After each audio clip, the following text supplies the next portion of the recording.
Bom dia, mais uma manhã com Deus, priorizando a palavra de Deus. E nesta manhã do dia 6 de janeiro, nós vamos meditar de Gênesis, do capítulo 16 ao capítulo 19. E que a paz do Senhor encha o teu coração nesta manhã. Hoje, nós vamos iniciar falando da descendência de Abraão. Abrão até então, né? Então é muito comum a gente, principalmente eu, falo já direto Abraão e Sara, mas lembrando que até o capítulo 16, Abraão era conhecido e chamado por Abrão e Sara por Sarai. Vai ser no capítulo 17 que nós vamos ter essa mudança de nome. Isso tem todo um significado, né? Nós vamos falar disso hoje. Mas anterior ao capítulo 16, nós tínhamos apenas promessas, promessas extraordinárias sobre a descendência de Abrão e de Sarai, mas não havia filhos. É isso mesmo. Nós até fomos alcançados por esta promessa: em ti serão benditas todas as nações da terra, em outras versões, todas as famílias da terra. Abraão, a bênção de Abraão chegou até mim e a você. Mas é no capítulo 16 que nós vamos ver a descendência dele propriamente dita, os filhos chegarem. E eu já vou pedir para você dar aquele like aqui no vídeo, né? Aquele símbolo de gostei. Compartilha com mais alguém esta palavra de hoje. Convida alguém para iniciar a leitura bíblica, ainda dá tempo. Estamos apenas no dia 6 de janeiro. Dá tempo de iniciar a leitura bíblica, né? Incentive outros a ler a Bíblia em um ano. É possível sim. Dá tempo ainda de começar. E compartilhe aí nos grupos que você conhece, se inscreve aqui no canal, convide outros para se inscrever. Vamos propagar a palavra de Deus, vamos gerar vida, porque é isso que a palavra de Deus faz, ela gera vida em nós, ela traz suavidade para nosso dia a dia. Então, vamos lá. Sarai, mulher de Abrão, não lhe dava filhos. Tendo uma serva egípcia que se chamava Agar, disse Sarai a Abrão: O Senhor me tem impedido de ter filhos. Una-se a essa serva, pode ser que venha a ter filhos por meio dela. E Abraão deu ouvidos à palavra de Sarai. Então Sarai, a mulher de Abrão, tomou Agar, a egípcia, sua serva, e deu por mulher a Abrão, seu marido, depois de Abrão ter habitado 10 anos na terra de Canaã. E ele conheceu intimamente Agar, que engravidou. Ela então, vendo que estava grávida, passou a olhar com desprezo a sua senhora. Então Sarai disse a Abrão: Seja sobre ti a afronta que me é dirigida. Conforme coloquei a minha serva em teus braços, mas vendo ela agora que está grávida, passou a olhar-me com desprezo. O Senhor julgue entre mim e ti. E Abraão respondeu a Sarai: Peraí, a tua serva está nas tuas mãos. Faze como bem te parecer. Sarai maltratou e Agar fugiu da sua presença, né? Então, aqui nós estamos vendo uma briga de duas mulheres, é isso mesmo, né? E, no caso, Sarai, que tinha tomado a iniciativa, agora quer passar o problema, né, que ela mesma criou, para quem? Para a responsabilidade de Abrão, né? Então, você percebeu lá no Éden, né? Quando Deus chamou a responsabilidade sobre Adão, ele quis jogar a responsabilidade sobre Eva. Eva quis jogar sobre a serpente e a serpente não encontrou mais ninguém para jogar a responsabilidade. Aqui a mesma coisa, não é? Então você vê que isso está entranhado no ser humano, né? E eu e você temos que tomar muito cuidado.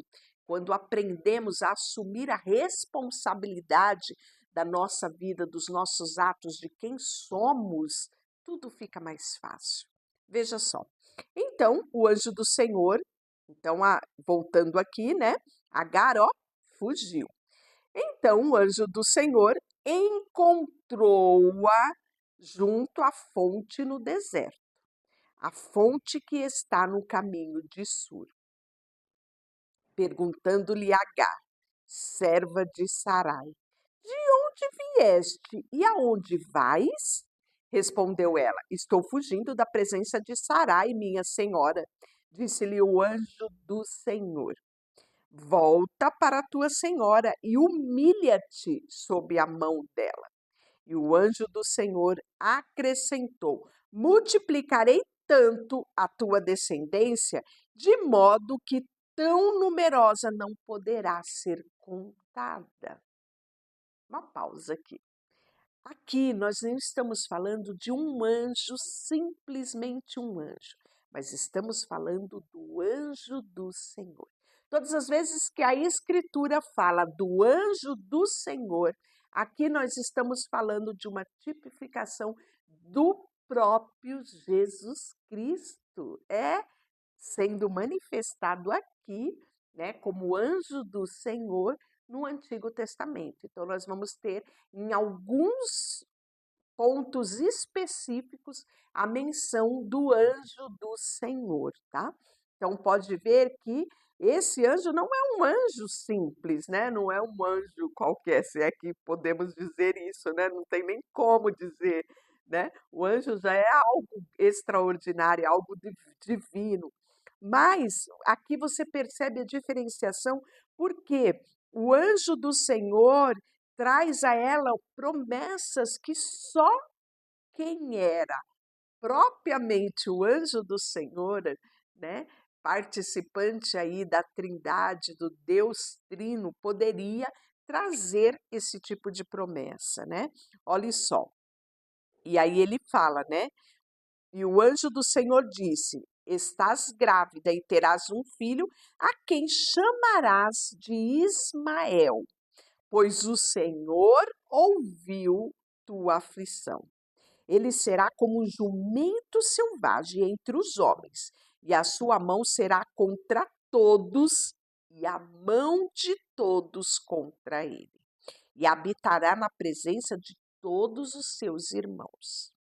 E o nome do Senhor, que com ela falava, ela chamou El-Roi, pois disse: não vi eu nesse lugar aquele que me vê? Olha que coisa mais linda isso, né? Isso é a meditação do nosso versículo do dia. Por isso, aquele poço que está entre Quedes e Berede foi chamado de Berlai-Roi. E Agar deu um filho a Abrão e ele chamou de Ismael, o filho que tivera de Agar.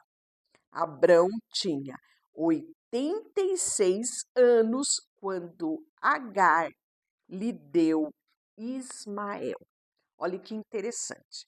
Aqui, no capítulo 16, nós temos a primeira figura aqui, que é a figura de Ismael. No capítulo 17, nós já vamos ver a promessa do próximo filho, que é Isaac. E Isaac vai nascer. Então, temos a figura de Ismael como o primeiro filho aqui, o primogênito, mas temos a figura de Isaac, né, como o segundo filho de Abraão, mas sendo ele o filho da promessa. Você vai ver isso muito claro no capítulo 17. Então, nós temos duas figuras aqui que configuram duas grandes religiões nos nossos dias de hoje, conflitantes, né? Então, você já percebeu o conflito aqui de Sarai com o conflito de Agar. Então, as duas mulheres, as duas mães, já estavam em conflito. Quando os filhos vierem, esse conflito só vai aumentar, né? Então, aqui estão as raízes dos conflitos entre o judaísmo e o islamismo. É isso mesmo. É tão antigo essa história que só vai dia após dia sendo acrescentada, né? Para os muçulmanos, Ismael é considerado um profeta, um antepassado de Maomé. Então, você percebe a figura importante que é a figura de Ismael para o islamismo, para o muçulmano, né? E o muçulmano acredita que foi Ismael e não Isaque que foi levado a sacrifício por Abraão, porque Ismael era o primogênito, e isso está declarado no Alcorão. É isso mesmo, que é a Bíblia do islamismo, do muçulmano, né? Então, só essa pausa para você entender um pouquinho a origem desse conflito e como estava aqui. Ismael tinha bênção. Está claro aqui, acabei de ler a bênção declarada por Deus sobre a vida de Ismael, quem ele seria. E você vai ver que também havia bênção sobre Isaque. E Deus deixou muito claro que seria Isaque o filho da promessa. Quando Abrão tinha 99, então vamos lá, né? Então Abraão tinha 86 quando Ismael nasceu. Quando ele tinha 99, o Senhor lhe apareceu e disse: Eu sou o Deus Todo-Poderoso. Anda na minha presença e seja perfeito, diz na versão Ara, né? Nessa aqui diz: ande na minha presença e seja íntegro, e ser íntegro. Firmarei minha aliança contigo e farei crescer muito em número. Abrão prostrou-se com o rosto em terra e Deus lhe disse: Quanto a mim, esta minha aliança contigo, serás pai de muitas nações. Não serás mais chamado de Abrão, mas o teu nome será Abraão, pois te coloquei como pai de muitas nações. E eu te farei frutificar imensamente, e de ti farei nações, reis procederão de ti. E aí ele diz mais: firmarei minha aliança contigo, com tua descendência, com aliança perpétua. Isso mesmo. E ele diz mais: e em suas futuras gerações, para ser o teu Deus e o Deus da tua descendência. Darei a terra das tuas peregrinações, toda a terra de Canaã, a ti e a tua futura descendência como propriedade perpétua, e serei o Deus deles. E Deus também disse a Abraão: Quanto a ti, guardarás a minha aliança, tu e a tua futura descendência pelas suas gerações. E esta é a minha aliança, que guardareis entre mim e vós, a tua futura descendência. Todo aquele do sexo masculino dentre vós será circuncidado. Fareis a circuncisão na pele do prepúcio. Este será o sinal entre mim e vós. Sinal da aliança entre mim e vós. Com a idade de 8 dias, todo menino deverá ser circuncidado por todas as vossas gerações, incluindo o servo nascido em casa e comprado por dinheiro de algum estrangeiro que não for da tua linhagem. De fato, o servo nascido da tua casa e comprado por dinheiro serão circuncidados. Assim a minha aliança estará na vossa carne como aliança perpétua. Mas quem for incircunciso, quem não tiver sido circuncidado na pele do prepúcio, será extirpado do seu povo, pois violou a minha aliança. E Deus disse a Abraão: Quanto a Sarai, tua mulher, não chamará mais de Sarai, mas o seu nome será Sara. Eu abençoarei e também te darei filho por meio dela. Sim, eu a abençoarei e ela será mãe de nações, e dela procederão reis e povos. Abraão prostrou-se com o rosto em terra, riu-se e disse no seu coração: Poderá um homem de 100 anos gerar um filho? Dará à luz Sara aos 90 anos? E disse Abraão a Deus: Considerai diante de ti a vida de Ismael. Ou seja, ele estava dizendo: Deus, eu já tenho Ismael. E Deus lhe respondeu: Na verdade, Sara, tua mulher, te dará um filho, e lhe chamarás de Isaque. Firmarei minha aliança com ele. Então está muito claro, não é? A bênção de Deus foi sobre Ismael e a bênção de Deus foi sobre Isaque. Só que Isaque foi eleito o filho da aliança, não é? Como aliança perpétua para a sua futura descendência. Quanto a Ismael, também tenho te ouvido. Eu o abençoarei e farei frutificar e crescer muito em número.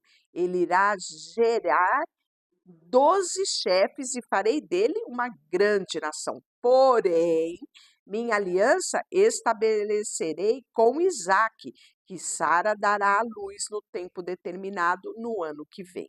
Ao terminar de falar com Abraão, Deus subiu, afastando-se de diante dele. E naquele mesmo dia, Abraão tomou seu filho Ismael e todos os servos nascidos da sua casa, todos comprados por dinheiro, todos da casa de Abraão, que eram do sexo masculino, e circuncidou-lhes a pele do prepúcio, conforme Deus havia ordenado. Abraão tinha 99 anos quando foi circuncidado a pele do prepúcio. Ismael, seu filho, tinha 13 quando lhe foi circuncidado a pele do prepúcio. No mesmo dia foram circuncidados Abraão e o seu filho Ismael, e todos os homens da sua casa, tanto os servos nascidos em casa, quanto os comprados por dinheiro, junto ao estrangeiro, foram circuncidados com ele. Olha, eu olho para Abraão, por isso que nós falamos no devocional anterior, né? A ele foi imputado com justiça, né? Pela fé, porque a fé dele, a obediência desse homem, ele foi e ele é considerado pai da fé, né? Hebreus mostra isso de muito claro, Hebreus 11, e ele é um exemplo para nós nos dias de hoje, né? Naquela época era tudo muito desconhecido, mas ele creu e tudo lhe foi imputado mediante essa fé por justiça. Capítulo 18.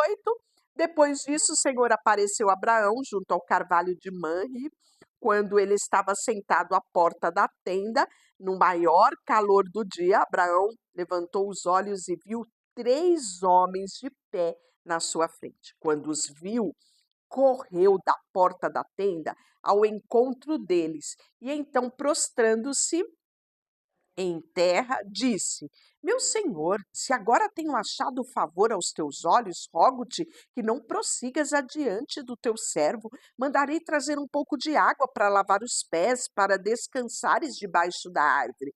Tirarei um pouco de alimento, refazes as vossas forças e depois prosseguireis. Para isso chegastes até o vosso servo. E eles respondeu: Faze como disseste. Olha a hospitalidade de Abraão. Ele também nos ensina isso. Gente que anda com Deus é hospitaleiro, não tem como. Abraão nos mostra isso, não é? A generosidade, a hospitalidade. É lindo de ver a prática aqui, né, do cristianismo já na vida de Abraão. E aí Abraão apressou-se em ir falar com Sara na tenda e disse: Amassa depressa 3 medidas de flor de farinha e faze bolo. Em seguida, correu ao gado, apanhou um bom bezerro cevado, entregou ao servo e se apressou em prepará-lo. Então, pegou queijo fresco, leite e o bezerro que havia mandado preparar e o serviu. Enquanto comia, ficou em pé ao lado deles, debaixo da árvore. E eles lhe perguntaram: Onde está Sara, tua mulher? E ele respondeu: Está ali na tenda. E um deles lhe disse: Certamente voltarei a ti no ano que vem, e Sara, tua mulher, terá um filho. e Sara estava escutando a porta da tenda atrás dele. Abraão e Sara já eram idosos de idade avançada e Sara não tinha mais o ciclo das mulheres. Então Sara riu consigo, dizendo: Terei ainda prazer depois de idosa, sendo o meu senhor também já velho? E o Senhor perguntou a Abraão: Por que Sara riu e disse: Será verdade que eu, já idosa, darei luz a um filho? Há alguma coisa difícil para o Senhor? Olha que coisa mais linda, não é? Quando te bater a dúvida, diga para você mesmo: Ô Benita, há alguma coisa difícil para o Senhor? Ah, é, como a fé é importante nos nossos dias, não é? Pois bem, voltarei a ti no tempo determinado, no ano que vem, e Sara terá um filho. Então Sara teve medo e negou, não ri. Ao que respondeu: Não negues que tu ristes. E os homens levantaram dali e olharam para os lados de Sodoma e Gomorra, e Abraão foi com eles para encaminhar. Então o Senhor disse: Esconderei de Abraão o que eu faço, visto que certamente virá a ser uma nação grande e poderosa, e por meio dele todas as nações da terra serão abençoadas? É, porque eu o escolhi a fim de que ele ordene aos seus filhos e à sua futura descendência que guardem o caminho do Senhor para praticarem a retidão, a justiça, a fim de que o Senhor realize na vida de Abraão o que disse a respeito dele. E o Senhor acrescentou: porque o clamor contra Sodoma e Gomorra se multiplicou e o seu pecado se agravou muito. Descerei agora e verei tudo o que eles têm praticado, se condiz com o clamor que tem se chegado até a mim. Se não for, eu vou saber. Olha que lindo isso, né? Então os homens viraram-se e foram na direção de Sodoma, mas Abraão permaneceu em pé diante do Senhor. Chegando-se Abraão, disse: Destruirás o justo com o ímpio? Se houver 50 justos na cidade, destruirás e não pouparás o lugar por causa dos 50 que estão ali? Longe de ti fazer tal coisa, matar o justo com o ímpio, igualando o justo e ímpio, longe de ti fazer isto. Não farás justiça o juiz da terra? Então disse o Senhor: Se eu achar em Sodoma 50 justos dentre a cidade, pouparei o lugar de todo por causa deles. E Abraão voltou a falar. Agora me atrevi a falar ao Senhor. Embora eu seja apenas pó e cinza, e se 50 justos, e se de 50 justos faltarem 5, destruirás toda a cidade por causa dos 5? E ele respondeu: Não destruirei. Olha aqui, né? Aqui você está vendo já um diálogo, né? Entre Deus e Abraão, né? Deus dizendo: Olha, Deus, vamos conversar aqui, né? Será que existe realmente alguma forma de poupar aquele povo, né? E você vê a importância de ter um justo no meio do povo, né? Deus aqui ele é muito claro: se houvesse, ele não destruiria. E eu acredito muito que Deus levanta na terra homens e mulheres, né? Como Abraão, levanta na terra homens e mulheres, né? Como Noé, que foi justo e íntegro.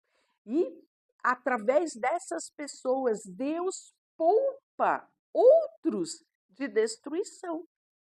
Às vezes, numa família inteira, Deus levanta um e alcança aquele um no meio daquela geração inteira e se coloca aquele um de pé como atalaia sobre a sua geração. E eu quero te dizer, só precisa de um para que Deus alcance uma geração inteira, para que Deus salve uma família inteira. Então, mesmo que você seja sozinho em meio à sua geração, se posicione como um homem, como uma mulher justa e íntegra diante de Deus.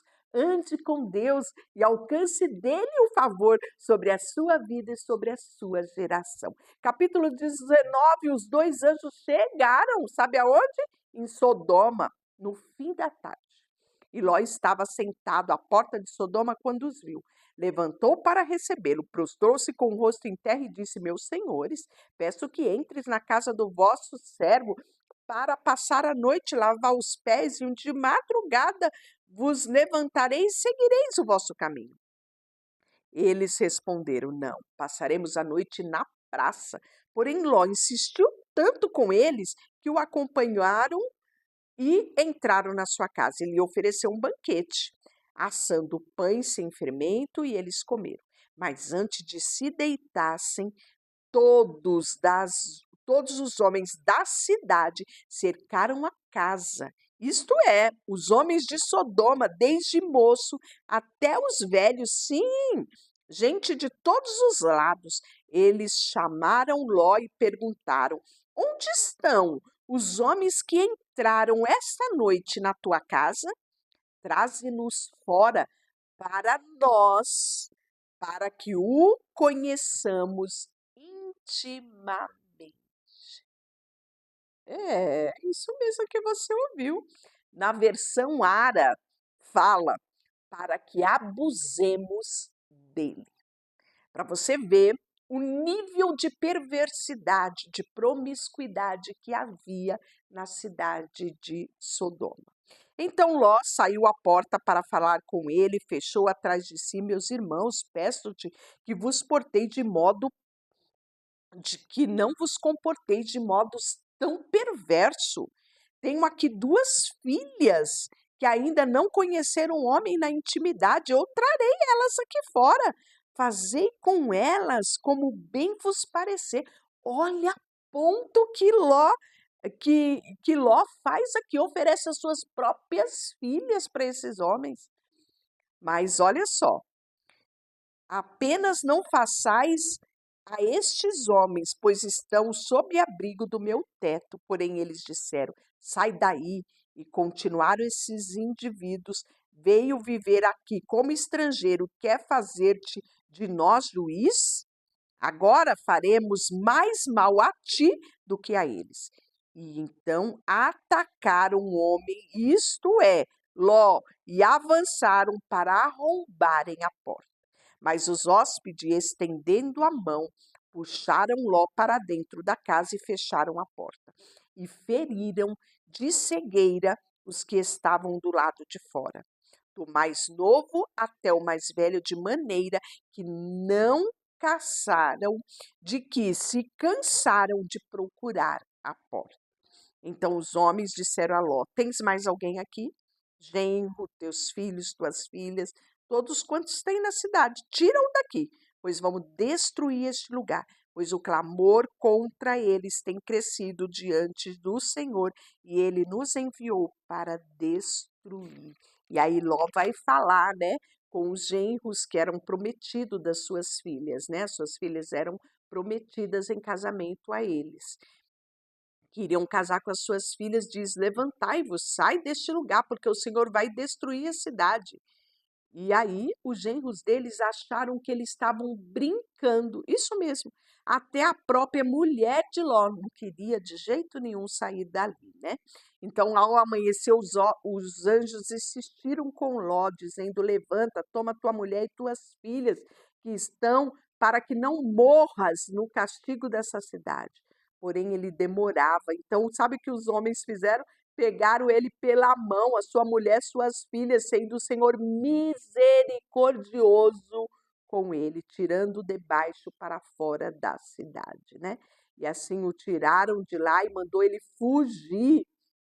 E, e aí, salva a tua vida e não olhes para trás, nem pares em lugar nenhum desta planície. Foge lá para o monte para que não morras. Mas Ló respondeu: Ah, não, meu senhor, teu servo tem achado favor aos teus olhos, tem mostrado misericórdia, salva minha vida, mas não posso fugir para os montes, pois este mal poderá apanhar-me e morrerei ali.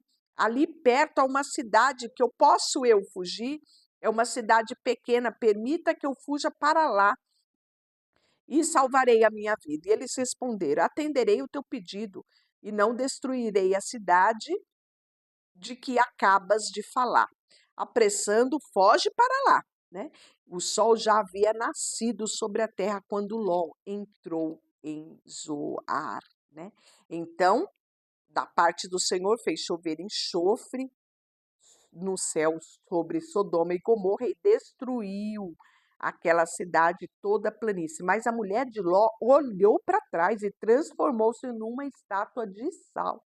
É, Abraão levantou de madrugada e foi ao lugar onde havia permanecido em pé diante do Senhor. Contemplando Sodoma e Gomorra e toda a terra da planície, viu que da terra subia fumaça como uma fornalha. E aconteceu que, quando Deus acabou com a cidade da planície, lembrou-se de Abraão e tirou Ló do meio da destruição. Ló subiu vindo a Zoar e foi habitar nos montes com as suas duas filhas. E olha o que aconteceu. A família de Jó já estava contaminado pela toda aquela perversidade, maus costumes que havia naquela cidade. Pois bem, então a primogênita, filha de Ló, disse a mais nova: Nosso pai já é velho e não há homens nessa terra para nos possuir, segundo o costume da nossa terra. Vamos dar vinho para o nosso pai, para que ele beba, fica bêbado, e aí deitemos com ele para conservarmos a descendência do nosso pai. Assim, deram vinho para o pai de beber naquela noite. A primogênita entrou, deitou-se com o pai e ele não percebeu quando ela se deitou e nem quando se levantou, né? De tão bêbado que ele estava. No dia seguinte, a primogênita falou para a mais nova, né, para a irmã dela: Agora é a tua vez. E exatamente dessa forma fez. A mais nova levantou, deitou-se, o pai nem percebeu. Assim, as duas filhas de Ló engravidaram do próprio pai. A primogênita deu à luz a quem chamou de Moabe. Então, aqui nós temos a origem dos Moabitas. Vem da descendência de Ló, da primogênita de Ló. E que é o pai dos Moabitas hoje. A mais nova também deu à luz a um filho a quem chamou de Ben-Ami. E este é o pai dos Moamitas nos dias de hoje, né? Então, aqui hoje nós vimos o início, né, de descendências, de povos, de nações. Deixa eu orar por você, Senhor, nesta manhã. Colocamos diante de Ti o nosso coração, a nossa vida, tudo que temos e tudo que somos. E pedimos que o Senhor nos ajude todos os dias a permanecermos fiéis à Tua palavra, a caminharmos contigo e alcançarmos de Ti o Teu favor sobre a nossa vida e a nossa geração. Em nome de Jesus, amém. Deus te abençoe.